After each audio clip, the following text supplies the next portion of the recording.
Good morning, everyone. I'm Ian Murray. I'm the president of Spot On Productions, and welcome to another episode of the Spot On Spotlight, where we have candid conversations with leaders in business, marketing, and video. Today's guest I'm excited to have join us is Joseph Lewin with Sell Through Social. So, Joseph, thank you so much for joining us today. Yeah, Ian, thanks so much for having me on. Really appreciate it. It's going to be fun. So I'm excited to talk about this topic because I think it's a very different approach to selling than a lot of people are used to, where it's the kind of the dollar for dollars, cold calling. This is a much more strategic approach to selling. So kind of tell me about your story about how you got started with Sell Through Social and what kind of got you into that specialty of social selling. Yeah, I mean, realistically, this was born out of completely failing to start a business a couple of years ago. I've been in marketing for quite a while, and I launched a business, and I was under the false impression that if you build something amazing, that people will just flock to you and buy it. And that's kind of the message, like, start with why. As long as you're, got the right idea and your mission is good, then you're going to attract people. And I found out the hard way that really isn't true. If you're starting a business, especially if you're a consultant or you do some kind of advisory work or you're an agency, it really takes building relationships with the right people to grow a business like that. And so that's why you might look at somebody who isn't as skilled as you are. They haven't built something that's as effective as what you've built, but they get more customers than you do. It's because they figured out how to find and start relationships with the right people, build trust, and then that really is how business grows. And in that early business, I didn't know how to do that. And I tried for a while to figure it out. And ultimately, I didn't have enough new business coming in to sustain that business. So then over the last few years, working for other people, I've learned a lot more about sales and selling and how to do that effectively. But then I've also seen a lot of things done in sales that don't work. So I've developed this process really to marry marketing and sales together. What can we do that is much closer to marketing than what a typical sales process would be, but also where we're actually trying to grow pipeline and revenue, unlike what a lot of marketers would focus on. So what is social selling? How do you define what that is, and how does that look different than what a traditional sales model would look like? Yeah, so if we go back to the idea of social selling originally, it was really just taking what people have always done successfully offline and bringing it online. So that would be going to events, networking, building relationships with people. And then social selling originally was really focused on doing those same things, creating a community online, finding the right people, having conversations with them, and then meeting up with them offline, whether that would be for a virtual call or meeting up at events in person or things like that.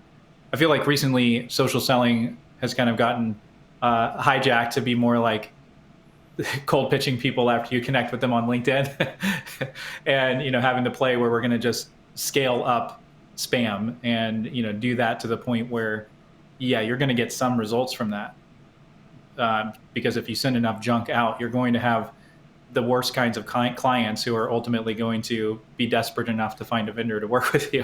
So if that's the kind of clients you want, you could do that and scale it up. But social selling ultimately, from my perspective, is using online tools to find the right people, build relationships and trust with them, and then navigate those into business and then ultimately sales conversations to grow your business. So as you're looking into that connecting with people, there's the standard LinkedIn connection, but what are some of those key strategies or best practices that businesses should adopt when it comes to social selling? Yeah, so, at the end of the day, the market doesn't care about you. They don't care about your business. They don't care about your pain points and problems. They don't care about your solution. They don't care about all the things that you care about as a business or a business owner. Your ideal customers and the market cares about themselves. They care about their pain points and problems, their point of view, their perspectives. And so the more that we focus our outreach and our marketing efforts on the pain points and problems that our customers are facing and the things that they care about, the more they're going to be interested to tune in. Because if we're being realistic about it, you're doing video production, the types of clients you work with, how much attention are they going to give to video production? not that much on a regular basis. When they need it, they want to have the right person, but they're not thinking every single week, week in and week out, I need to know more about video production and how it works. But the typical approach to marketing is, well, let's just talk about video production all the time, right? So then we go to the next phase and we go, okay, well, how do we talk about the things our clients care about? So then we could start a show where we have experts on and do things like that. And there is a ton of value in that. And I definitely think that we should do that. We should serve our clients and stay top of mind by creating content. But then from a sales perspective, that doesn't lead to conversations until your customer decides they're ready to buy. Then they might reach out. So it's a very passive approach to growing your business and business development. You're putting content out and you're hoping that your ideal customer will see it at the right time, remember, and reach out when they're ready to buy. And so what I found is, if you want to be more proactive than that, because you need to close business to keep your doors open, or grow your business or whatever it is, you have to find a way to identify the right people and engage them in a conversation and actually have a business conversation with that person. And if you're not having and initiating business conversations, you're just not going to be able to close deals at the rate that you need to grow your business. Maybe if you're like the top 0.01% of content creators and you're so good at it that you're going to grow a massive audience, but that is, for one, very hard to do. It takes a very specific skill set. Two, it takes a very long time unless you get super lucky. And most of the time, it takes a really long time, a lot of skill, and getting super lucky all at the same time to get to the scale where you could actually grow a business. So then you got to find a way to actually talk to people and reach out. So wrapping up this thought, the main thing that I've really found that works is you have to make the outreach about the person on the other side. So if you reach out and you say, hey, you have this pain point and problem, I have a solution for you. Unless they're ready to buy right now, they're not going to be interested and they're going to feel like you were spamming them. But if you reach out to that same person and you say, Ian, you're super smart, love what you're doing at Spawn On Productions with video production. I'd love for you to come on and talk about how to tell a story effectively through video. And glancing at somebody's profile in like 5 seconds, you can come up with something personalized based off of what they're doing. And your response rate to that is going to be 10x, 20x, 30x what it would be if you're just reaching out cold to try to get a conversation. And then basically you just have that person on your show, you build rapport, and then if you're reaching the right people, you're going to end up having business opportunities that come out of having that conversation. That's a really good point. I think people a lot of times in sales lose that focus on the what's in it for the customer instead of like, here's what I do. It's putting it back to say, what do you need? And then approaching that in a way that reduces that barrier. And I love your idea of, hey, you've got some great knowledge. Let's share that with the world instead of that traditional sales pitch. So it sounds like really you're pushing towards kind of like a format like this where you have a show or some sort of podcast where you're still creating content, but it's very focused. So kind of tell me about the platforms that are really good for that. Yeah, so I've launched a bunch of podcasts over the last few years for clients and myself. And the one problem with podcasts is that they take a ton of work. It takes a lot of work to get it started before you can launch. You got to figure out a bunch of stuff, create a bunch of graphics. And when I've done that for clients, it's usually a 6 to 9 month process to launch by the time everybody agrees and approves and everything before you even launch. Then, every episode is going to take at least 3 or 4 hours for somebody on your team, or you're going to outsource it and pay $500 to $1,000 per episode. So the burden of starting a show like that is super high. So what I'm focusing on teaching people is a method where you put in 20% of the effort to get 80% of the results. And that's why I really focus on live streaming. I use StreamYard. There's plenty of options, Restream, StreamYard, Riverside, you're using Ecamm. So there's lots of different ways to do it. I teach people StreamYard, but I don't really care about the platform. It's more running a live show where you're inviting the person to come on and share their expertise. You're giving them a platform, but you're not spending more than 30 minutes to an hour inviting the person, prepping for the episode, creating your question set, putting the graphic together. Because the goal is to have conversations with the right people. And if you have enough of those conversations, you're going to get business opportunity. So if I'm publishing a show weekly or even multiple times a week, I'm going to see business come in from that way faster than if I'm doing a show that's a lot higher production quality once a month or every other week. So that's kind of the idea behind it. How do we keep it as lean as possible and have as many of these conversations as we can? I love that idea too of just start with something. Don't go for the 100%, go for 20%. Just get it rolling. You mentioned live. Why live versus pre-recorded? I mean, you could pre-record and stream it live if you want to, but there's a couple reasons for it. One, with a podcast that you're going to record, you're going to need to do post-production on it. People are going to expect that. If your audio quality isn't great or your guest's audio quality isn't great, people are going to tune out on your show. Whereas a live show, there's just a different expectation. People understand it's not going to be as high of quality unless you're in a studio. So you kind of get a little bit of a pass on lower quality for a live show. So that's one reason. Reason number two, if you create a podcast in the traditional way, you have to distribute it still. So then you got to cut clips and put those on LinkedIn to try to drive people to your show, and then you're focusing on downloads. For me, the metric that I care about primarily is having the conversation with the person on the other end.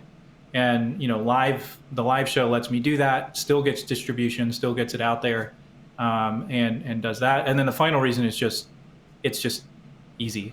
The process that I'm using, I did outreach, schedule live, created the questions and everything with somebody in about 20 minutes for what I'm doing on Monday.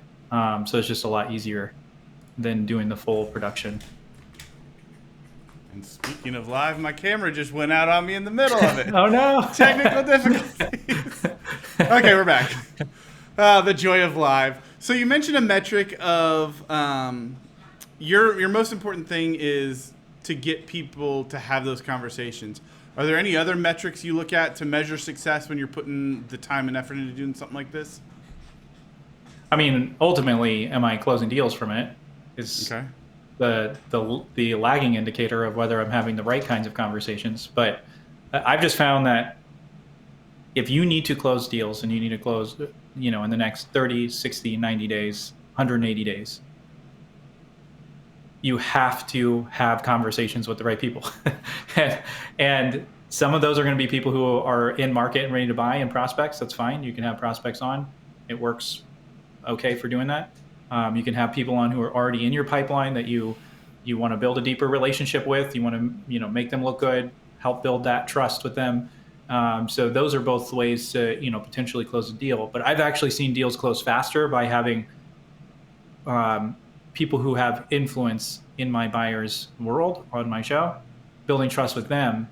And then if you've done it well and you've really given them a platform, you're not trying to pitch them, you're not trying to do something crazy, you kind of have detached from the outcome and you're truly looking to add value, magic happens where that person is going to turn around and, every other person or every other third person you're going to have on your show is going to go, you know what? I don't need what you have, but I have a friend who does, or I have a client who does. And since launching this business in April, I've gotten probably at least 15 or 20 referrals from people when I've only talked to that person one time, and then they end up referring, 1, 2, 3, 4 people to me after one conversation. And so, it's really finding more of those partnership opportunities or people who are selling to the same people that you are, building rapport, making connection, bringing value to them, and then they turn around and do the same thing. So do you have a tip for trying to figure out in the wide world of, going through LinkedIn and networks, how do you find the right person to connect with? I mean, the real answer to that is that it depends on the type of business that you're in. Okay. But if you're looking for, I'll say it this way. If you find people who are active on LinkedIn and you reach out to them and they agree to come on a show, I found that those people are a lot more likely to be relationship-oriented people. And when you build a relationship with them, they just naturally are the kinds of people who connect people within their network. That's just who they are. And so if you're able to find people who are already active on the platform, who have influence in your buyers. So I'll give you an example. For me, the people who,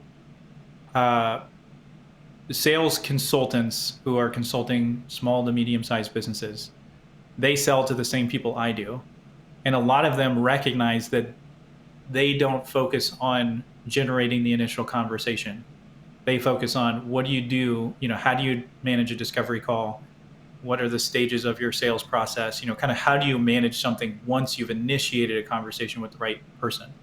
A lot of the sales consultants that I'm talking with don't actually have a good solution for their clients to actually find the right people and start that relationship with them. Interesting. So those people are the perfect fit for me to have on my show because they have expertise that benefits my clients. They serve clients in a way that I don't. So then there's opportunity for me then to pass clients to them when it's a good fit. And then they also recognize that I solve something that they don't. So to me, that's like top tier. And you don't even need to have a ton of those conversations. Like you talk to 10 people and 3 out of those 10 turn into referral partners that you create an actual, referral agreement with, or you're passing clients back and forth. That could change your business. I mean, That's those huge. 3 relationships.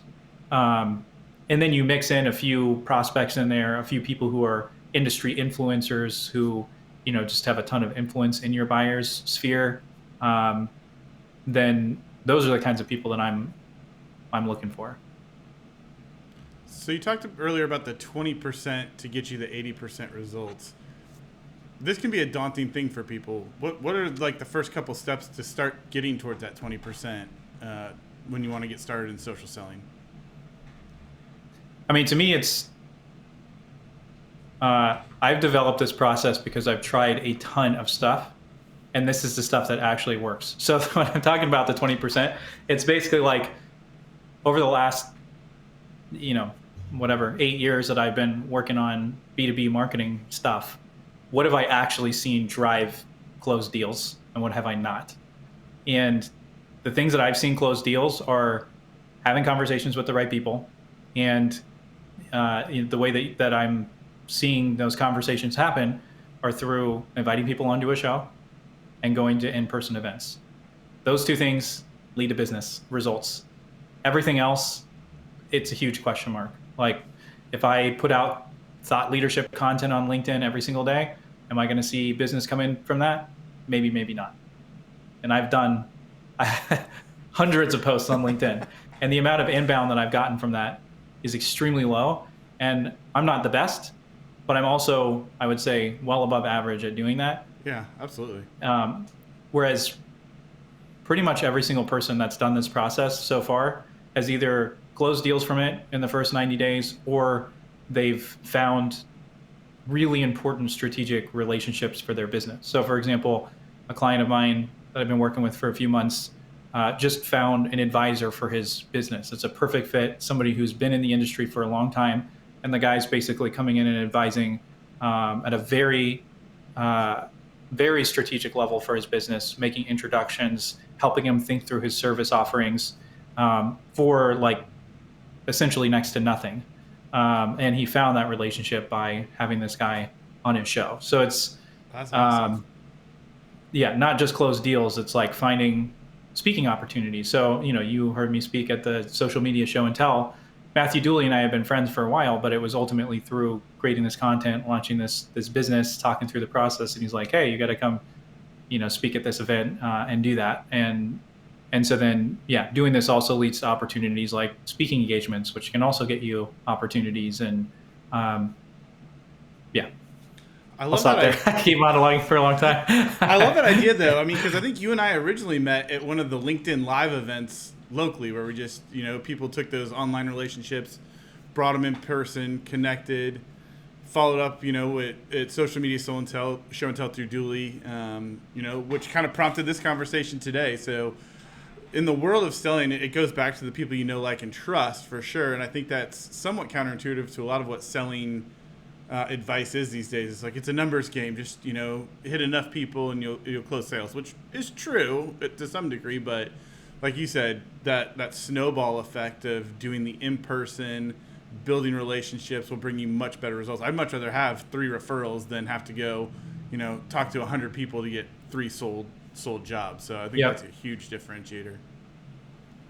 Yeah, I mean, and we're talking about if you cold call 1,000 people, are you going to close a deal? It's definitely possible that you would. Actually, I mean, from the numbers that I've heard, it's more like calling 1,000 people to maybe get one or two, maybe three discovery calls. But let's say you call 1,000 people and you close a deal. The likelihood that the person that you close from that deal is going to be a transactional relationship is extremely high, because the type of people who are in the buying window and don't already have somebody that they want to work with are not relational people.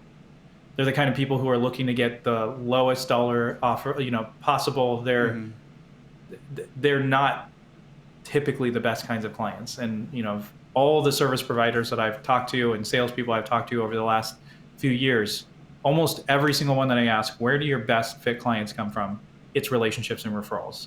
Even if they're doing cold calling, even if they're doing that stuff, pretty much everybody agrees that when you cold call and you land a deal, it's not going to be the same caliber of deal as somebody that came in because somebody referred you, right? Yeah. So then it's how do we scale relationships and referrals? And then, what I love about this process is that it gets outside of relationships and referrals within your current network, and it opens up new networks. So I'll give you an example of that. You just used the phrase "know, like, and trust." Mm-hmm.